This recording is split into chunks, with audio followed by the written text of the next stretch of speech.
few days ago, he won a very big election in Canada. And I think I was probably the greatest thing that happened to him, but I can't take full credit. His party was losing by a lot, and he ended up winning. So I really want to congratulate him. It was probably one of the greatest comebacks in the history of politics, maybe even greater than mine.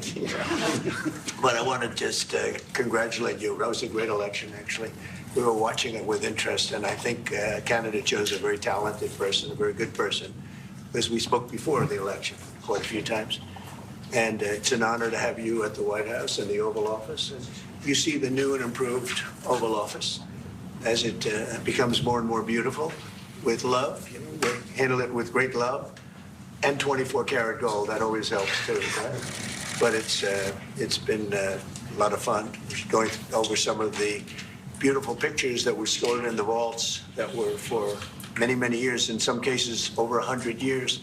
They were stored in vaults of the great presidents, or almost great presidents, who are all having a reason for being up, every one of them. So it's very interesting. But I just want to congratulate you, and ran a really great race. I watched the debate. I thought you were excellent, and I think we have a lot of things in common. We have some tough points to go over, and that'll be fine. But we're going to also be discussing Ukraine, Russia, the war, because Mark wants it ended as quickly as I do. I think it has to end. We had some very good news last night. The Houthis have announced that they are not, or they've announced to us at least, that they don't want to fight anymore. They just don't want to fight. And we will honor that. And we will stop the bombings. And they have capitulated. But more importantly, we will take their word. They say they will not be blowing up ships anymore. And that's what the purpose of what we were doing. So that's just news. We just found out about that.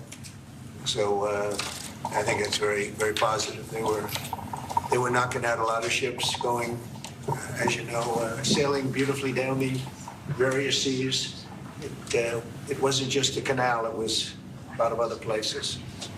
And I will accept their word, and we are going to stop the bombing of the Houthis, effective immediately. And Marco, you'll let everybody know that. Okay. Do you have something to say about that, by the way? It was a pretty big announcement. Yeah, this was always a freedom of navigation mission. These guys, these are, a band of individuals with advanced weaponry that were threatening global shipping. And the job was to get that to stop. And if it's going to stop, then we can stop. And I think it's an important development. And we'll have maybe before we're going to, as you know, the Middle East, Saudi Arabia. We're going to UAE and Qatar. And that'll be, I guess, Monday night. Some of you are coming with us. I think before then we're going to have a very, very big announcement to make, like as big as it gets. And I won't tell you on what, but it's going to, and it's very positive. I'd tell you if it was negative or positive. I can't keep that out. It is really, really positive. And that announcement will be made either Thursday or Friday or Monday before we leave. But it'll be one of the most important announcements that have been made in many years about a certain subject, very important subject.